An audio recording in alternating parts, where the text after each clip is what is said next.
If you're looking for a fast and naturally sweet way to satisfy your sweet tooth, you are going to love this vegan fudge recipe. It has a creamy texture that will melt in your mouth and can be stirred together in just minutes. In fact, my kids can make this one all by themselves. So if you have a child at home to entertain, this is a great activity to do together. To get started, you'll need a jar of creamy almond butter.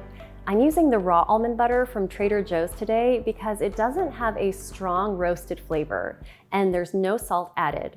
But you can use any nut butter for this recipe that you enjoy. Next, add in a 1/4 cup of cacao or cocoa powder and a 1/4 cup of pure maple syrup. Next, you'll need a 1/3 cup of melted coconut oil. If you're not a fan of coconut flavor, be sure to use a jar that says expeller pressed or refined on the label. That way it will add 0 coconut taste to the fudge. If you need a substitute, you can use any other fat that is solid when it's chilled, like vegan butter.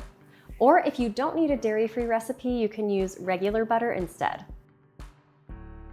Then you'll need 1 teaspoon of vanilla extract and a 1/2 teaspoon of fine sea salt.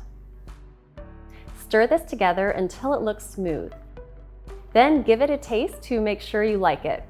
You can always add an extra splash of maple syrup for a sweeter flavor, or a little more cocoa powder if you'd like a darker chocolate taste. Prepare a 9 by 5 inch loaf pan by spraying it with oil. Then press a piece of parchment paper into the bottom of the pan. This will make it easier to remove the fudge later. You can also use an 8-inch square dish if you don't mind thinner fudge pieces. Transfer the fudge mixture to the prepared pan and spread it out evenly. Then place the pan on a flat shelf in your freezer.